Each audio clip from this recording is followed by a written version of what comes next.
Hello അസ്സലാമു അലൈക്കും welcome back. അപ്പോൾ ഇന്നത്തേത് നല്ല ടേസ്റ്റി ആയിട്ടുള്ളൊരു ഇറാനി പോളിൻ്റെ റെസിപ്പിയാണ്. അപ്പോൾ ആ നോമ്പൊക്കെ അല്ലേ വരുന്നത്, നോമ്പിനൊക്കെ നമുക്ക് സിമ്പിളായിട്ട് പെട്ടെന്ന് തയ്യാറാക്കാൻ പറ്റിയ ഒരു സ്നാക്സ് ഇത്. എന്നാലെങ്കിൽ ടേസ്റ്റിനാണെങ്കിൽ ഒരു കോംപ്രമൈസും ഇല്ല, നല്ല ടേസ്റ്റാണ് കഴിക്കാൻ. ഒരു പീസെല്ലാം മതിയാവും നോമ്പ് തുറക്കുമ്പോൾ ഒരാൾക്ക്. അത്രയ്ക്ക് ടേസ്റ്റ് വന്ന് അത്രയ്ക്ക് ഹെവി ആയിട്ടുള്ളൊരു സ്നാക്സും തന്നെയാണ് ഇത്. അപ്പോൾ ഇതെങ്ങനെയാണ് ഉണ്ടാക്കുന്നതെന്ന് നോക്കാം. അതിന് മുന്നേ എൻ്റെ ചാനൽ നിങ്ങൾ ആദ്യമായി കാണുന്നവരാണെങ്കിൽ നിങ്ങൾക്ക് ചാനൽ ഇഷ്ടമാണെന്നുണ്ടെങ്കിൽ പ്ലീസ് ഒന്ന് സബ്സ്ക്രൈബ് ചെയ്ത് സപ്പോർട്ടും കൂടി ചെയ്യണേ. അപ്പോൾ ഞാനിവിടെ ഒരു പാൻ അടുപ്പത്ത് വെച്ചിന് അതിലേക്ക് ചിക്കൻ ഇട്ട് കൊടുക്കലാന്ന്. അപ്പോൾ ചിക്കൻ ഞാൻ ഓൾറെഡി വേവിച്ചെടുത്തതാണ്. അതൊന്ന് നുള്ളിയിട്ടിട്ട് കുറച്ച് മുളക് പൊടി കൂടി ഇട്ടിട്ടൊന്ന് ഫ്രൈ ചെയ്തിട്ട് എടുക്കലാന്ന്. അപ്പോൾ നിങ്ങൾക്ക് വേണമെങ്കിൽ ചിക്കന് ചെറിയ കഷ്ണാക്കിയിട്ട് ഫ്രൈ ചെയ്തിട്ട് എടുക്കുകയും ചെയ്യാം. ഞാനിപ്പോൾ കുറച്ചുകൂടി എളുപ്പത്തിന് വേണ്ടിയിട്ട് ചിക്കൻ ഫസ്റ്റ് വേവിച്ചിട്ട് പിന്നെ ജസ്റ്റ് ഒന്ന് ഫ്രൈ ചെയ്തിട്ട് എടുക്കലാന്ന്. അപ്പോൾ ആ ചിക്കനെല്ലാം നല്ലോണം ഒന്ന് ഫ്രൈ ആയി വന്നിട്ടുണ്ട്. ഇനിയിപ്പോൾ ഇത് നമുക്ക് പാനിൽ നിന്ന് മാറ്റാം.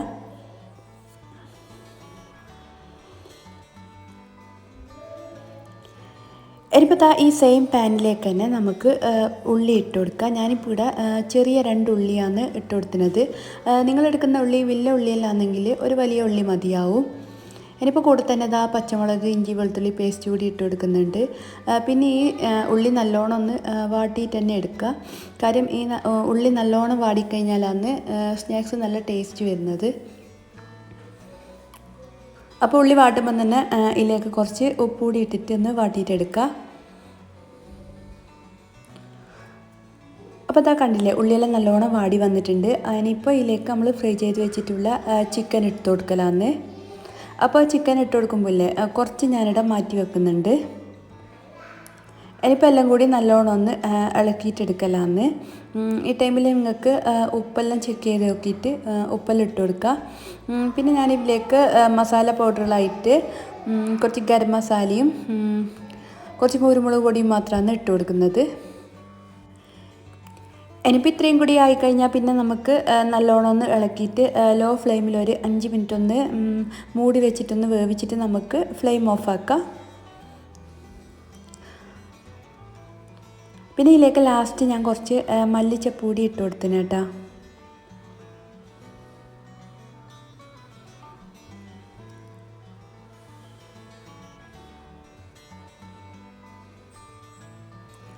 അപ്പോൾ ഇത്രയേ ഉള്ളൂ, നമ്മുടെ മസാലയുടെ റെഡി ആയിട്ടുണ്ട്. ഇനിയിപ്പോൾ ഇതൊരു സൈഡിലേക്ക് നമുക്ക് മാറ്റി വെക്കാം. അപ്പോൾ ഇനിയിപ്പോൾ ഞാനൊരു മിക്സിൻ്റെ ജാറിലേക്ക് 3 മുട്ട പൊട്ടിച്ചൊഴിക്കുന്നുണ്ട്. കൂടെ തന്നെ 1 കപ്പ് മൈദ ഇട്ട് കൊടുക്കുന്നുണ്ട്. പിന്നെ ഇതിലേക്ക് 1 കപ്പ് പാൽ കൂടി ഒഴിച്ചു കൊടുക്കുന്നുണ്ട്. അപ്പോൾ 1 കപ്പ് പാലാണ് ഞാനിപ്പോൾ ഒഴിച്ചു കൊടുക്കുന്നത്. ആവശ്യമാണെങ്കിൽ കുറച്ചുകൂടി പാൽ ഒഴിച്ചു കൊടുത്താൽ മതി. പിന്നെ ഇതിലേക്ക് 1/2 കപ്പ് ഓയിൽ ഒഴിച്ചു കൊടുക്കുന്നുണ്ട്. അപ്പോൾ അതായത് കുക്കിംഗ് ഓയിലായാലും കുഴപ്പമില്ല, വെളിച്ചെണ്ണ ഒഴിക്കണ്ട. ഇനിയിപ്പോൾ എല്ലാം കൂടി സ്പൂണോട് ഞാനൊന്ന് ഇളക്കി കൊടുക്കുന്നുണ്ട്. എന്നിട്ട് പിന്നെ ഇതിലേക്ക് ആവശ്യത്തിനുള്ള ഉപ്പ്, പിന്നെ 1 ടീസ്പൂണ് കുരുമുളക് പൊടിയും കൂടി ഇട്ട് കൊടുക്കുന്നുണ്ട്. എന്നിട്ടെല്ലാം കൂടി നല്ലോണം ഒന്ന് അടിച്ചെടുത്ത് വെത്താന്ന്. പിന്നെ ഞാനൊരു 2-3 ചുള വെളുത്തുള്ളിയും കൂടി ഇട്ട് കൊടുക്കുന്നുണ്ട് കേട്ടോ. ഇനിയിപ്പോൾ ഞാനിവിടെ ഒരു പാൻ അടുപ്പത്ത് വെച്ചിന് അതിലേക്ക് കുറച്ച് ഗീ ഒഴിച്ചു കൊടുത്തിന്. അപ്പോൾ ഗീ തന്നെ ഒഴിച്ചു കൊടുക്കാൻ വേണ്ടിയിട്ട് നോക്കുക, അപ്പോഴാണ് നല്ല ടേസ്റ്റ് വരുന്നത്. ഇനിയിപ്പോൾ നമ്മൾ അടിച്ചു വെച്ചിട്ടുള്ള ബാറ്ററിൽ നിന്ന് പകുതി ഒഴിച്ചു കൊടുക്കലാന്ന്. എന്നിട്ടിത് അടച്ച് വെച്ചിട്ട് നമുക്കൊരു 5 മിനിറ്റ് ഒന്ന് വേവിച്ചിട്ടെടുക്കുക. അപ്പോൾ തീ ലോ ഫ്ലെയിമിൽ വെക്കാൻ വേണ്ടിയിട്ട് നോക്കുക. ഇനിയിപ്പോൾ 5 മിനിറ്റ് എല്ലാം കഴിഞ്ഞിട്ട് നമ്മുടെ ആക്കി വെച്ചിട്ടുള്ള മസാല മൊത്തത്തിൽ ഇതിൻ്റെ മുകളിലേക്ക് ഇട്ട് കൊടുക്കലാന്ന്. അപ്പോൾ നല്ലോണം തന്നെ എല്ലാ സൈഡിലും ഇട്ട് കൊടുക്കുക. എന്നിട്ട് പിന്നെ നമ്മൾ ബാക്കിയുള്ള ബാറ്ററി ഇല്ലേ മൈദയുടെ, അതുകൂടി ഇതിൻ്റെ മുകളിലേക്ക് നല്ലോണമായിട്ടൊന്ന് ഒഴിച്ചു കൊടുക്കലാന്ന്. എന്നിട്ട് നമുക്കിതൊരു 10 മിനിറ്റ് തന്നെ നമുക്കൊന്ന് കുക്ക് ചെയ്തിട്ടെടുക്കാം. പിന്നെ ഇതിൻ്റെ അടിയിൽ ഞാനൊരു പാത്രം വെക്കുന്നുണ്ട്. എന്തെങ്കിലും അടിയട്ടിയുള്ള പാത്രമോ അല്ലെങ്കിൽ എന്താ പറയുക പഴയ പാന എന്തെങ്കിലും ഒന്ന് ഇതിൻ്റെ അടിയിൽ വെച്ചിട്ട് പാന് ചൂടാകുന്ന വരെ നല്ല ഹൈ ഫ്ലെയിമിലിട്ടിട്ട് പിന്നെ ലോ ഫ്ലെയിമിലിട്ടിട്ട് വേവിച്ചിട്ടെടുക്കുക. ഇപ്പോൾ 5 മിനിറ്റ് എല്ലാം കഴിഞ്ഞ് ഇതിൻ്റെ മുകൾ ഭാഗമെല്ലാം കുറച്ച് സെറ്റായി വരുമ്പോൾ നമുക്ക് ഇതിൻ്റെ മുകളിലേക്ക് കുറച്ച് ക്യാപ്സിക്കോ ക്യാരറ്റെല്ലാം ഇട്ട് കൊടുക്കുന്നുണ്ട്. അപ്പോൾ അതൊക്കെ നിങ്ങളുടെ ഇഷ്ടം പോലെ ഇട്ട് കൊടുക്കുക.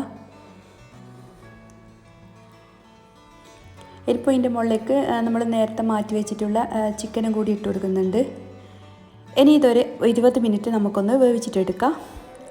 അപ്പോൾ അതാ 20 മിനിറ്റെല്ലാം കഴിഞ്ഞിട്ട് നമ്മുടെ സ്നാക്സ് ഇവിടെ നല്ല അടിപൊളിയായി സെറ്റായി വന്നിട്ടുണ്ട്. പിന്നെ ഇനിയിപ്പോൾ ഈ ടൈമിൽ നമുക്ക് കുറച്ച് ഗീൻ്റെ മുകളിലേക്കൊന്ന് ഇറ്റിച്ച് കൊടുക്കുക. എന്നിട്ട് നമുക്ക് ഇതിൻ്റെ മോൾ ഭാഗം കൂടി ഒന്ന് മൊരിച്ചിട്ടെടുക്കുക. അതിനായിട്ട് ഇതാ ഞാൻ വേറൊരു പാനിലൊന്ന് അടിമറിച്ചിട്ട് ഇട്ട് കൊടുത്തിട്ടുണ്ട്. ഒരു 5 മിനിറ്റിൽ ഇട്ട് കൊടുത്താൽ മതി. അപ്പോൾ അത് ലോ ഫ്ലെയിമിൽ തന്നെ ഇട്ട് കൊടുക്കാൻ വേണ്ടി നോക്കുക. അപ്പോൾ ഇതാ ഇത്രയേ ഉള്ളൂ, നമ്മുടെ സൂപ്പർ സ്നാക്സ് ഇവിടെ റെഡി ആയിട്ടുണ്ട്. നമുക്ക് ഇഫ്താറിനെല്ലാം ഉണ്ടാക്കാൻ പറ്റിയ സ്നാക്സായിട്ട് വളരെ ചെറിയ ടൈം മതി ഉണ്ടാക്കാൻ, നല്ല ടേസ്റ്റാണ് കഴിക്കാനും. അപ്പോൾ ഓയിലൊന്നും അത്ര പാടൊന്നും വേണ്ട, മുക്കിപ്പൊരിക്കുന്ന ഓയിലൊന്നും വേണ്ട. നമ്മൾ ഒഴിക്കുന്ന ആ ഒരു അരക്കപ്പ് ഓയിലേ വേണ്ടു. ഇനിയിപ്പോൾ അരക്കപ്പ് ഓയിൽ ഒഴിക്കുന്നില്ലെങ്കിൽ 1/4 കപ്പ് ഒഴിച്ചാലും മതി. അപ്പോൾ ഇന്നത്തെ വീഡിയോ ഇത്രയേ ഉള്ളൂ. വീഡിയോ എല്ലാവർക്കും ഇഷ്ടമായെന്ന് വിചാരിക്കുന്നു. ഇഷ്ടമായ ലൈക്ക് ചെയ്യുക, ഷെയർ ചെയ്യുക, സബ്സ്ക്രൈബ് ചെയ്ത് കാണാത്തവരാണെങ്കിൽ പ്ലീസ് ഒന്ന് സബ്സ്ക്രൈബ് ചെയ്ത് സപ്പോർട്ടും കൂടി ചെയ്യുക. വീണ്ടും നല്ലൊരു വീഡിയോ ആയിട്ട് വരുന്നത് വരെ ബൈ.